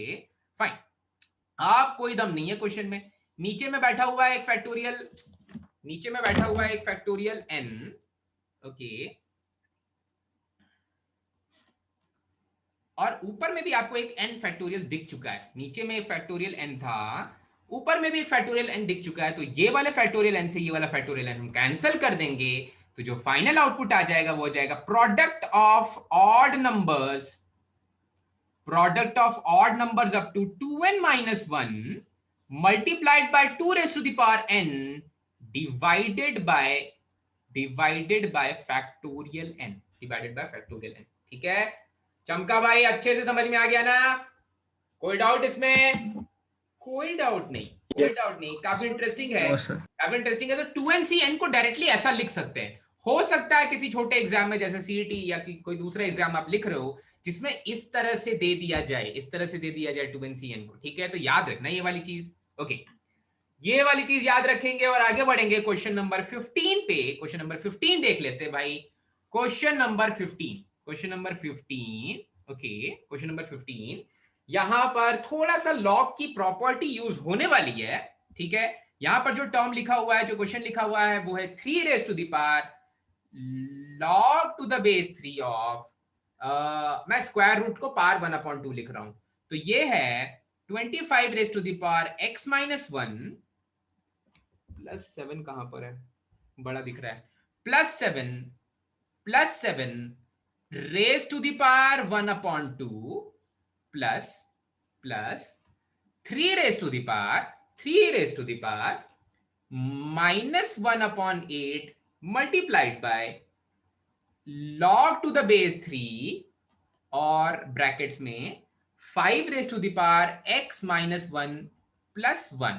ठीक है, ये दोनों टर्म्स हैं अलग अलग, and this whole thing raised to the power, this whole thing raised to the power 10। ठीक है, तो बोल रहा है इसका जो t9 है वो 180 है, तो x की वैल्यू बताओ। ठीक है, इस वाले एक्सपेंशन का जो 9th टर्म है वो है 180, 9th टर्म है 180, तो x इज इक्वल्स टू क्या? ठीक है, और एक प्रॉपर्टी आपको जो अभी तुरंत दिख गई होगी, एकदम नई प्रॉपर्टी कड़ाही से जस्ट निकली है, वो प्रॉपर्टी आपने पहले भी पढ़ ली होगी भाई। वो प्रॉपर्टी क्या है भाई? जब इधर भी 3 बैठता है इधर भी 3 बैठता है, इधर बेस 3 और हाँ बेस सेम हो जाता है भाई। कौन बनेगा करोड़पति में, कौन और बनेगा सेम हो जाए तो फिर केवल करोड़पति सामने आता है। ठीक है, वैसी चीज यहां पर भी हो सकती थी अथर, कौन बनेगा अगर सेम हो जाते तो कहीं ना कहीं करोड़पति बाहर आ सकता था, पर करोड़पति भी बाहर नहीं आ सकता, उसको थोड़ा सा चेंज करना पड़ेगा। ये माइनस ऑफ 1/8 को पार में लेना पड़ेगा, फिर बेस सेम हो जाएगा, फिर बेस सेम हो जाएगा। बिल्कुल सही चमका है भाई आपको। ये माइनस ऑफ 1/8 पहले ये 5 raised to the power x minus 1 plus 1 के पार में दे देंगे, माइनस 1/8 इसके पार में दे देंगे, उसके बाद काफी आसान हो जाएगा। तो ये जो थोड़ा सा मसाला दिख रहा था, मसाला कम हो जाएगा भाई, मसाला बिल्कुल कम हो जाएगा, और बचेगा क्या? तो चमका सभी को, ये 3 और ये 3 सेम पिंच खेलता है, तो जो अंदर बैठी हुई चीज वो बाहर आ जाती है। मतलब 25 raised to the power x minus 1 plus 7 raised to the power half plus 5 raised to the power x minus 1 plus 1 raised to the power minus of 1/8 whole raised to the power 10, whole raised to the power 10। बस यही step काम का था। इसके बाद बच्चों का question है भाई, बच्चों का क्वेश्चन है, तुरंत हो जाएगा। T9 के लिए, T9 के लिए क्या करना पड़ेगा? T of 8 plus 1, T of 8 plus 1 तोड़ दो भाई। T ऑफ 8 प्लस 1 क्या हो जाएगा? 10C8, 10C8। पहला वाला का पार क्या हो जाएगा? 10 माइनस 8/2 मतलब 2/2, मतलब सिंपली बाहर क्या निकलेगा? 25 raise to the power x minus 1 plus 7, ठीक है, मल्टीप्लाइड बाय। दूसरे वाले में पार जाएगा 8, जब 8 पार जाएगा तो पार इफेक्टिवली हो जाएगा -1, क्योंकि 8 और 8 कैंसिल हो जाएगा। जब इफेक्टिव पार -1 है तो जो भी चीज है वो नीचे दिखने लग जाएगी आपको, वो नीचे आ जाएगा, डिवीजन में आ जाएगा। पार -1 है तो मैं 5 raise to the power x minus 1 plus 1 को नीचे ले लेता हूं। ये 5 raise to the power x minus 1 plus 1 को मैंने नीचे ले लिया। और 10C8 देखो, इसकी वैल्यू तो गिवन है 180, पर आपको पता है 10C8 क्या होता है? 10 इंटू 9, 90/2, 90/2 यानी 45। सो 45 4 जा 180, 45 4 जा 180, ठीक है। अब देखो, अब देखो, देखो तुम इस 20, देखो ये वाला मसाला देखो, ध्यान से देखो भाई, इस मसाले को ध्यान से देखो। ये वाला मसाला और ये वाला मसाला एक जैसे हैं। 25 को क्या लिखना पड़ेगा? तो 5 square multiplied by x minus 1 plus 7 divided by 5 raise to the power x minus 1 plus 1 is equals to 4। अब 5 raise to the power x minus 1 को मैं t लेने वाला हूं। मैं किसको t लेने वाला हूं भाई? 5 raise to the power x minus 1 को ले लिया t, ठीक है।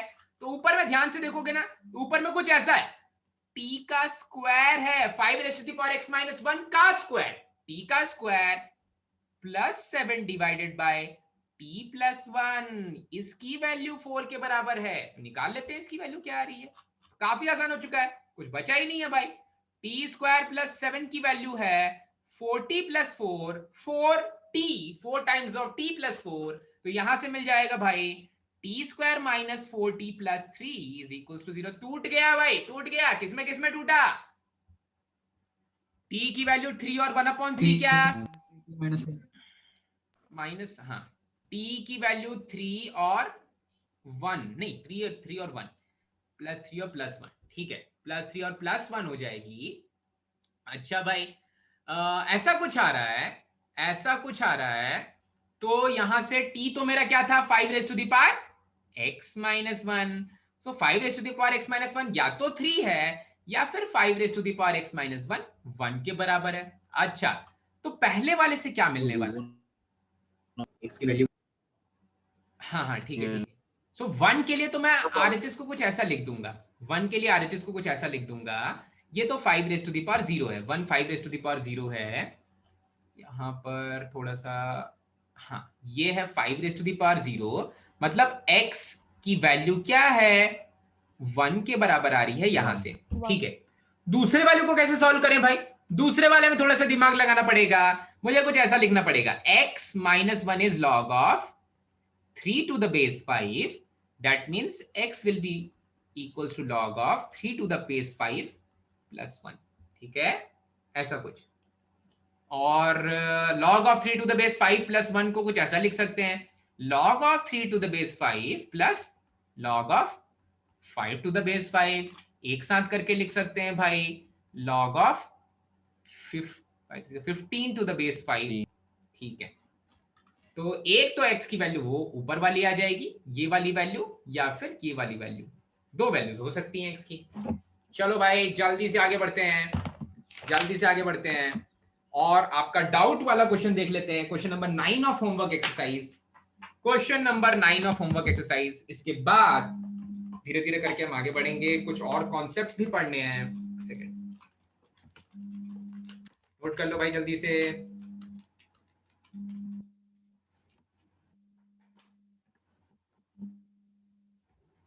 ओके, ठीक है, फाइन, चलो।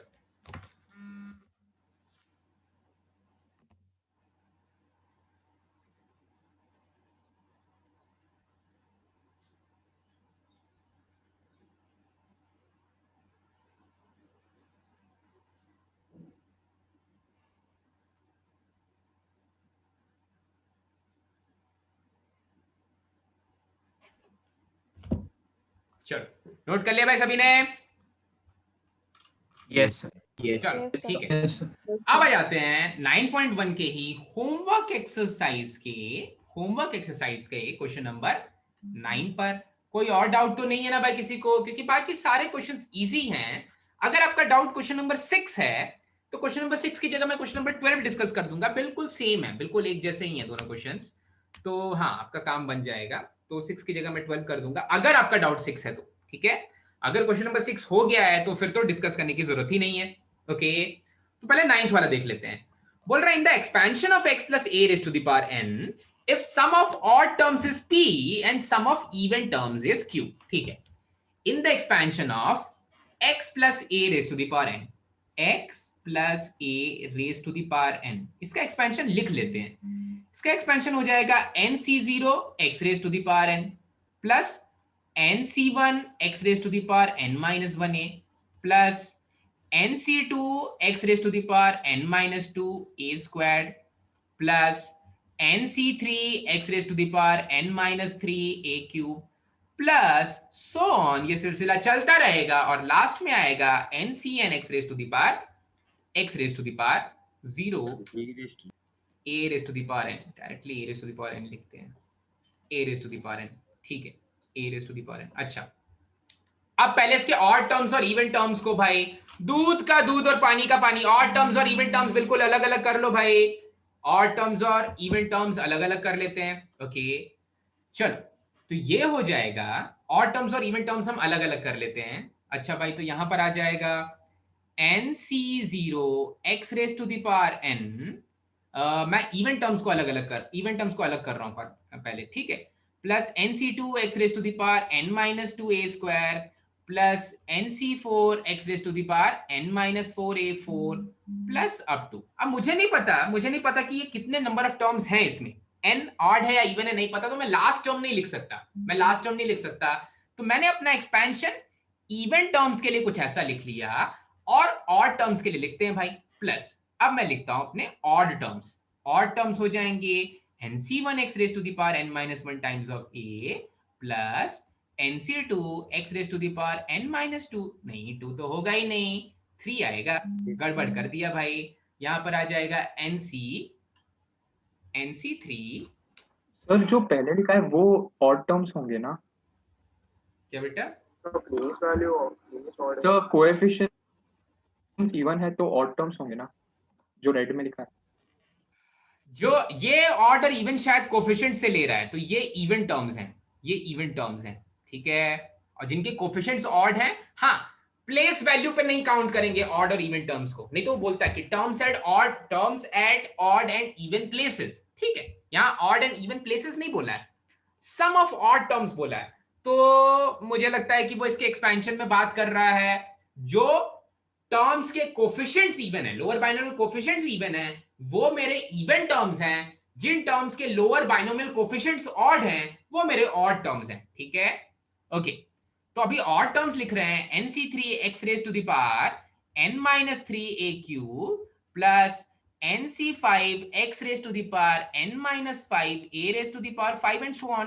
इसका भी मुझे लास्ट टर्म नहीं पता, क्योंकि मुझे यही नहीं पता कि n इवन है या ऑड है, तो मैं लास्ट टर्म नहीं लिख सकता, इनका एज इट इज लिख दिया। और यही वाली चीज अगर आप ध्यान दोगे तो यही वाली चीज है p मेरे इवन टर्म्स का सम है और q मेरे ऑड टर्म्स का सम है। आई गेस ये बोल रहा है sum of odd terms is p, ठीक है भाई, तो q प्लस p मान लेते हैं,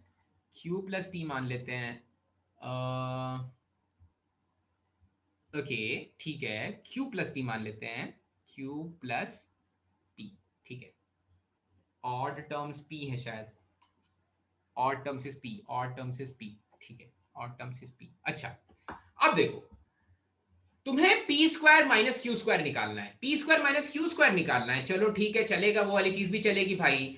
मुझे एक चीज पता है कि p square plus Q square, p square minus Q square तक पहुंचना है, और जो RHS वाला टर्म है वो x square minus a square बनने वाला है। तो ऑलरेडी मेरे पास x प्लस a है, मैं क्या और निकाल के इससे मल्टीप्लाई कर दूं कि मुझे x square minus a square का पावर n मिल जाए। सर और एक बार repeat- देखो तो ब्रैकेट के अंदर x माइनस ए से मल्टीप्लाई और डिवाइड करेंगे। हाँ कुछ वैसा करना है। देखो मुझे क्या चाहिए, मुझे चाहिए एक्स स्क्वायर्ड माइनस ए स्क्वायर्ड, ठीक है, एक्स स्क्वायर्ड माइनस ए स्क्वायर्ड चाहिए। ऑलरेडी एक्स प्लस ए है, अगर उसको एक्स माइनस ए से मैं मल्टीप्लाई कर देता हूं तो एक्स स्क्वायर माइनस ए स्क्वायर हो जाएगा। पर नहीं, मुझे तो एक्स स्क्वायर माइनस ए स्क्वायर का पावर एन चाहिए, तो मैं उसे मल्टीप्लाई किस चीज से करूं, एक्स स्क्वायर माइनस ए, सॉरी एक्स माइनस ए के पावर एन से। अब मैं फाइंड करता हूं कि एक्स माइनस ए का पावर एन होता क्या है। मल्टीप्लाई करने वाले हैं, इन दोनों को मल्टीप्लाई करने वाले हैं और इफेक्टिवली मिलने वाला है एक्स स्क्वायर माइनस ए स्क्वायर का पावर एन, ठीक है। इन दोनों को मल्टीप्लाई करने वाले और मिलने वाला है एक्स स्क्वायर माइनस ए स्क्वायर का पावर एन। ओके, सो एक्स माइनस ए का पावर एन मुझे दे देगा। मेरे ऑड सॉरी मेरे इवन टर्म्स अभी भी पॉजिटिव हैं, तो इवन टर्म्स कुछ ऐसे आ जाएंगे, nc0 x raise to the power n। हाँ, इसके साथ में गड़बड़ होने लग जाएगी, तो इसको मैं ब्लैक से कर देता हूं। इसमें अल्टरनेट पॉजिटिव नेगेटिव साइन आ जाएगा, तो ये हो जाएगा nc0 x raise to the power n minus nc1 x raise to the power n minus 1a plus nc2 x raise to the power n minus 2a squared minus and so on up to plus minus 1 raise to the power n ncn x raise to the power 0 a raise to the power n, ठीक है, ऐसा कुछ हो जाएगा। अब आपको फिर से दूध का दूध पानी का पानी, मतलब इवन टर्म्स को अलग करना है और टर्म्स को अलग करना है, तो इवन टर्म्स में अलग कर लेता हूं भाई, इवन टर्म्स को अलग कर लेता हूं। हाँ, वो P square minus Q square में लग रहा है, वो प्लेस वैल्यू से देख रहा है कि मल्टीप्लाई करके उल्टा मिल रहा है, ठीक है, कोई बात नहीं। थ्योरी वाला पार्ट हमें समझ में आ गया। हाँ भाई, यहां पर क्या करने वाले हैं, फिर से मैं जो इवन टर्म्स है उनको अलग कर ले रहा हूं। इवन टर्म्स हो जाएंगे nc0 x raise to the power n plus nc2 x raise to the power n minus 2 a squared plus nc4 x raise to the power n minus 4 a 4 plus so on. इसका last term हमें पता नहीं, ये मेरे even binomial coefficients वाले terms हो जाएंगे, minus minus odd binomial. अब यहां पर माइनस आ गया, माइनस ऑड बाइनोमियल कोफिशिएंट्स वाले टर्म, मतलब nc1 x raise to the power n minus 1a plus सभी के साथ जितने भी ऑड टर्म्स होंगे ना, सबके साथ नेगेटिव साइन आने वाला है, तो सारा नेगेटिव साइन एक ही बार में मैंने कॉमन ले लिया भाई, झंझट ही नहीं। nc3 x raise to the power n minus 3a cube and so on, ठीक है। अब देखो कहानी क्या बोलती है भाई, कहानी बोलती है कि सम ऑफ इवन टर्म्स को क्या लिखो, सम ऑफ इवन टर्म्स को p लिखो, सम ऑफ ऑड टर्म्स को लिखो नहीं, सम ऑफ इवन टर्म्स को क्यों लिख रहा है, सम ऑफ इवन टर्म्स को क्यों लिख रहा है, सम ऑफ इवन टर्म्स को क्यों लिख रहा है, सम ऑफ ऑड टर्म्स को p लिख रहा है, सम ऑफ ऑड टर्म्स को p लिख रहा है, ठीक है। अच्छा भाई, अब देखो तो RHS की तरफ ध्यान मत दो, LHS को देखो। देखो तो आपको x square minus a square raise to the power n निकालना है, ठीक है।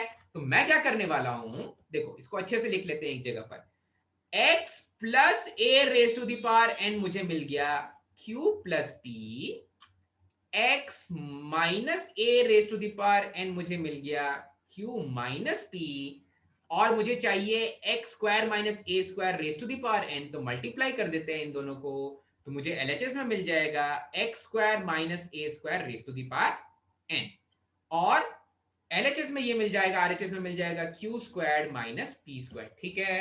अब आप बोलोगे सर वहां पर तो p square minus q square है, ठीक है, तो p square minus q square इसलिए आ गया क्योंकि उन्होंने, जो सुज्ञान बोल रहा था, उन्होंने शायद टर्म्स एट ऑड प्लेसेस को ऑड टर्म्स लिया है और टर्म्स एट इवन प्लेसेस को इवन टर्म्स लिया है, ठीक है। तो आप क्या कर लो, आप वो जो प्रूफ दैट लिखा हुआ है उसमें p square minus q square की जगह q square minus p square लिख लो, और आप ये लिख लेना उसके आगे कि जो ऑड टर्म्स है उनका मतलब ऑड बाइनोमियल कोफिशिएंट्स, जो इवन टर्म्स है उनका मतलब हमने क्या लिया है, इवन बाइनोमियल कोफिशिएंट्स, ठीक है। हमने प्लेस वैल्यू से इवन ऑड टर्म्स नहीं लिए, हमने उनके बाइनोमियल कोफिशिएंट से टर्म्स को इवन और ऑड बोल दिया है, ठीक है भाई। चमका क्या सभी को? एक बार फिर से रिपीट करता हूं मैं, एक बार फिर से रिपीट करता हूं। Yes sir. बोलोगे सर हाँ वहां पर जो क्वेश्चन पूछ रहा है वहां पर तो p square minus q square आ रहा है, वो इसलिए आ रहा है क्योंकि ये ज्यादा कंफ्यूजिंग है, मुझे थोड़ा सा कंफ्यूजिंग लग रहा है।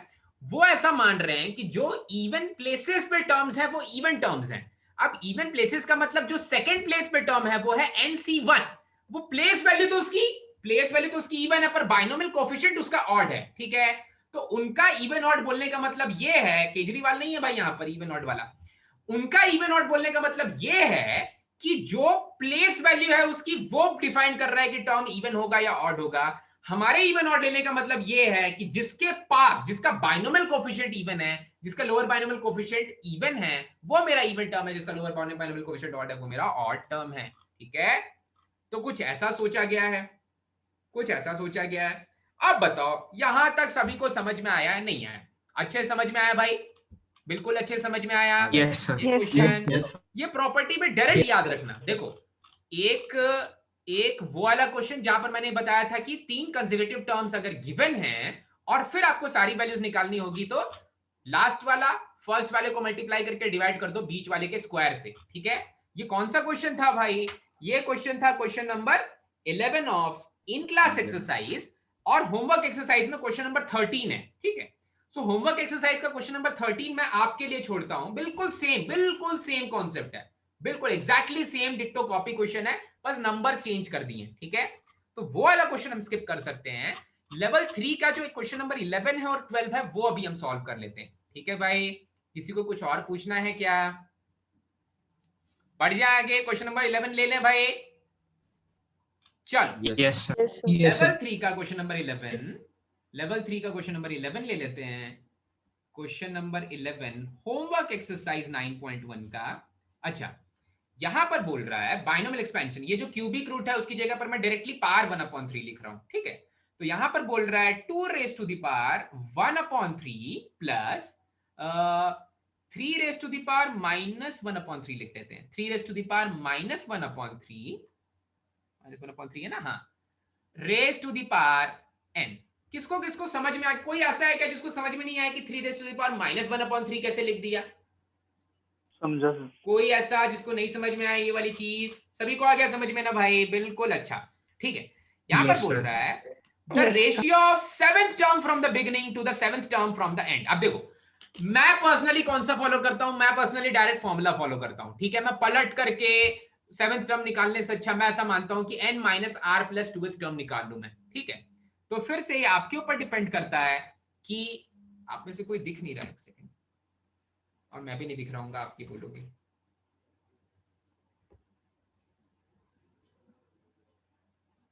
ओके ठीक है, तो हम यहां पर देखो कौन कौन से टर्म्स की बात कर रहा है। एक तो T7 की बात कर रहा है। ठीक है, 7th term from the beginning is T7। ठीक है, 7th term from the and क्या होगा?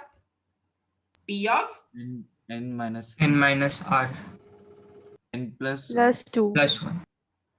अच्छा, n minus r plus 2th, n minus r, n minus 7 plus 2th term, n minus 7 plus n minus 7 plus 2th term, मतलब n minus t of यही वाली चीज है, यही वाली चीज है t of n minus 5, यही वाली चीज है t of n minus 5। तो इसके लिए लिख लेता हूं मैं t of n minus 5। ठीक है, चलो बोल रहा है कि ratio of the 7th term from the beginning to the 7th term from the end is 1:6। Find n। बिल्कुल आसान क्वेश्चन, 1 सेकंड में आंसर निकले। कैसे निकलेगा भाई, देख लेते हैं। T7 divided by T7 7th term from the beginning divided by 7th term from the and, that is Tn - 5। फिर से याद करो वो फॉर्मूला जहां पर मैंने बताया था कि rth term from the beginning is n - r plus 2th, sorry rth term from the end is n - r। क्या बाइनोमियल कोएफिशिएंट्स कैंसिल हो जाएंगे ना? हाँ, चेक करते हैं, बाइनोमियल कोएफिशिएंट्स कैंसिल हो जाएंगे। हाँ, पलट करके वही वाली चीज लेके आ रहे हो तो ऑफ कोर्स कैंसिल हो जाएंगे। ठीक है, वो दिख भी जाएगा क्यों कैंसिल हो जा रहे हैं, बाइनोमियल कोएफिशिएंट्स कैंसिल हो जाएंगे। ठीक है, सो rth term from the end is n - r plus 2th term from the beginning. Okay,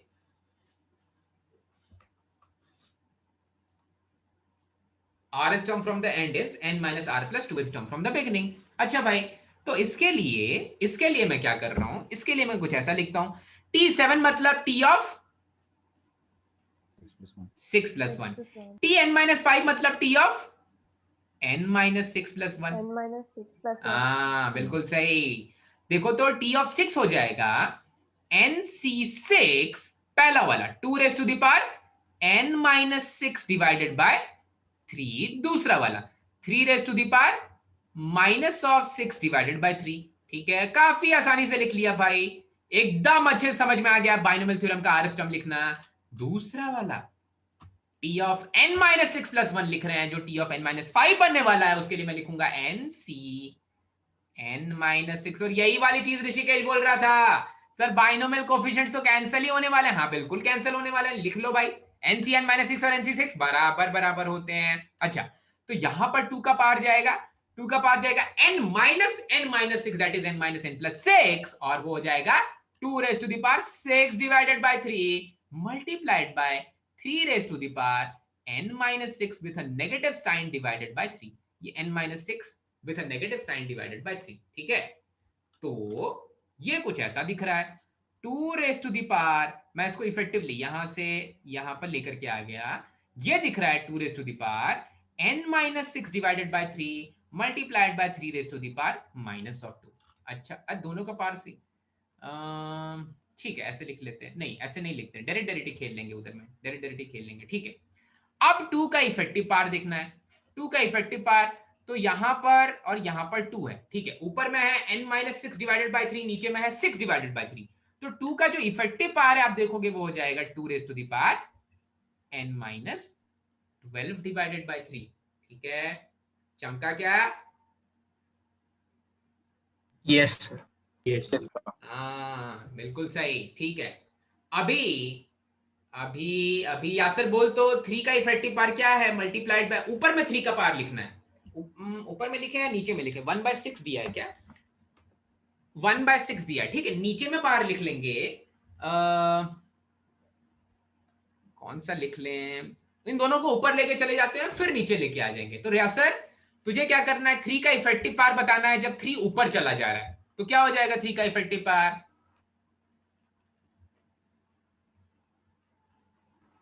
n minus 12 हो गया। हाँ 3 का भी इफेक्टिव पावर n माइनस 12 हो जाएगा, सो n माइनस 12 डिवाइडेड बाय 3। अच्छा भाई इसकी वैल्यू है, इसी की वैल्यू है 1/6। 2 के भी इफेक्टिव पावर को मैंने ऊपर ले लिया, 3 के भी इफेक्टिव पावर को मैंने ऊपर ले लिया, तो इसकी वैल्यू आ गई 1/6 के बराबर। अच्छा भाई तो देखो, तो 2 और 3 के जब पावर सेम हो जाएंगे तो मैं इसको लिख सकता हूं 6 raise to the power n minus 12 divided by 3, इसकी value 6 raise to the power minus of 1 के बराबर है। LHS को लिख दिया 2 multiplied by 3 raise to the power n minus 12 divided by 3, और इसकी वैल्यू है 6 raise to the power minus of 1 के बराबर। अब इक्वेट कर देंगे हम दोनों पार्ट्स को इक्वेट कर देंगे, पार्ट्स को इक्वेट कर देंगे, तो यहां मुझे मिलेगा n minus 12 divided by 3 is equals to minus of 1। अच्छा ठीक है, तो यहां से मिल जाएगा n will be equals to 12 minus 3, ठीक है, n will be equals to 9। चलो भाई शानदार तरीके से हो गया ये क्वेश्चन, काफी आसान क्वेश्चन है, इस तरह के क्वेश्चन सब हो जाने चाहिए आपसे, अब हो जाने चाहिए आपसे। ओके फाइन, ठीक है।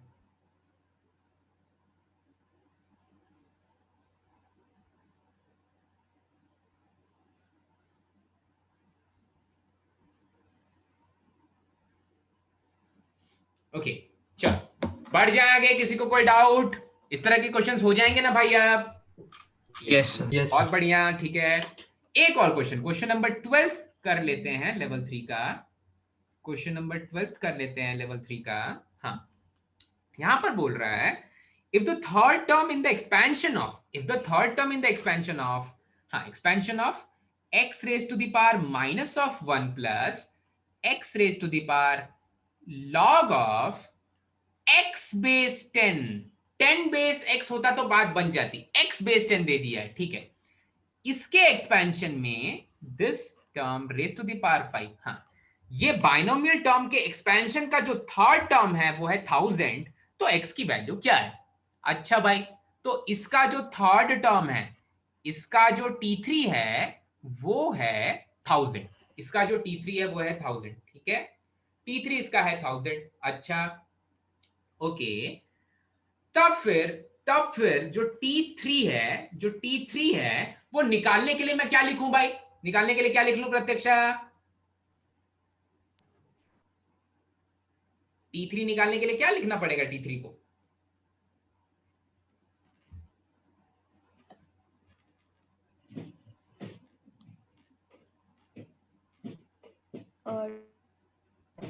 T2 plus 1। हाँ t ऑफ 2 plus 1। अच्छा, t ऑफ 2 + 1 के लिए आप देखो तो इसको लिखेंगे 5c2 x raise to the power नहीं, पहला वाला तो x raise to the power -1 है, सो आप चाहो तो उसको 1/x भी लिख सकते हो, या ऐसा लिख लो x inverse raise to the power 5 - 2 multiplied by x raise to the power log of x to the base 10 raise to the power 5 - 2 हो गया, यहाँ पर 2 हो जाएगा, ठीक है, ऐसा कुछ हो जाएगा। अच्छा ठीक है, इसकी वैल्यू 1000 बोल रहा है, ठीक है। 5c2 की वैल्यू क्या हो जाएगी भाई, बोल श्रेयस, 5c2 की वैल्यू क्या हो जाएगी बेटा? अच्छा, बहुत अच्छा, 10 हो जाएगी। तो ये है मेरा 10 मल्टीप्लाइड बाय ये वाली चीज है x raise to the power 2 times of log of x to the base 10, ये x बेस में है, वो ऊपर पावर में है, डिवाइडेड बाय, हाँ चलो अच्छा ठीक है, सो मल्टीप्लाइड बाय इसी टर्म के साथ मल्टीप्लिकेशन में है x raise to the power -3, और इसी की वैल्यू बोल रहा है 1000 के बराबर है। तो एक 10 तो एक 0 को खा जाएगा, एक 10 एक 0 को खा जाएगा भाई। तो इसका मतलब वो बोल रहा है x raise to the power 2 times of log of x to the base 10 की वैल्यू -3 की वैल्यू 100 के बराबर है। अब क्या करें? दोनों तरफ log लेंगे ना। हाँ, आपको log of 10 बेस x एक और दिख रहा है, आपको log को रिमूव करने के लिए log फिर से लेना पड़ेगा, ठीक है।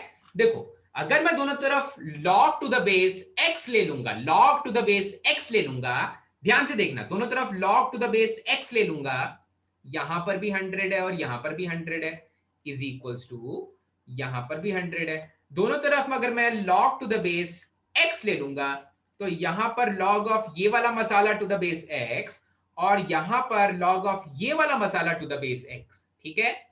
तो इस वाले मसाले से बाहर क्या आ जाएगा, x तो मैचिंग खेलने लग जाएंगे, तो ये वाली चीज बाहर आ जाएगी भाई, ये वाले मसाले से ये वाली चीज बाहर आ जाएगी। अच्छा ठीक है, तो यहां से मुझे मिल जाएगा 2 log x to the base 10 -3, जो मसाला है वो बाहर आ गया। अच्छा, RHS में क्या दिख रहा है, देखो तो यहां पर 2 times of log of 10 to the base x है, क्योंकि 100 को मैंने 10 स्क्वायर लिख दिया और 10 स्क्वायर लिख करके 2 को कॉमन ले लिया। अच्छा, तो अब किसी एक चीज को आपको t लेना पड़ेगा। आप किसको t लेना चाहते हो, log ऑफ 10 बेस x को t लेना चाहते हो या log ऑफ x बेस 10 को t लेना चाहते हो? आप 10 बेस x को t लेना चाहते हो, x बेस 10 को t लेना चाहते हो, ठीक है। तो देखो, अगर मैंने log ऑफ x बेस 10 को ले लिया t, तो log ऑफ 10 बेस x हो जाएगा 1/t, ठीक है। जब log की ये वैल्यूज इंटरचेंज करते हो तो फ्रैक्शन चेंज हो जाता है। तो अगर log ऑफ x बेस 10 है t, तो log ऑफ 10 बेस x हो जाएगा 1/t, ठीक है।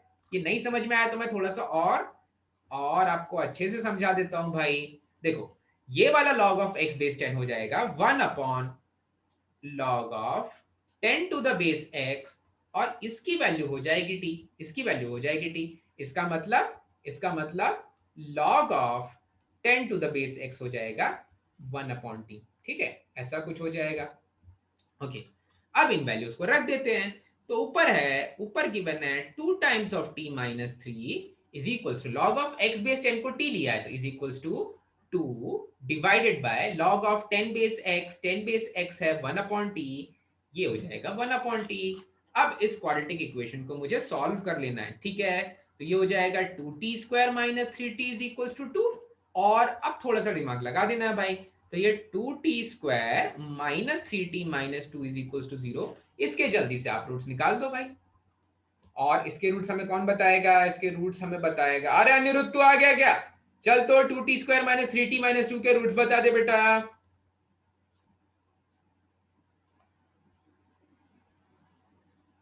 1 और 4 है।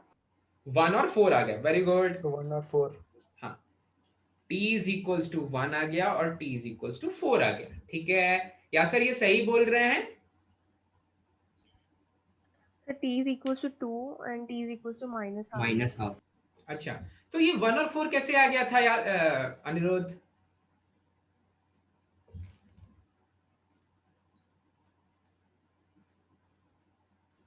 इस क्वाड्रेटिक इक्वेशन के आपने रूट्स मुझे बताए 1 और 4। क्या आपका माइक काम कर रहा है? किसने मुझे बोला था 1 और 4?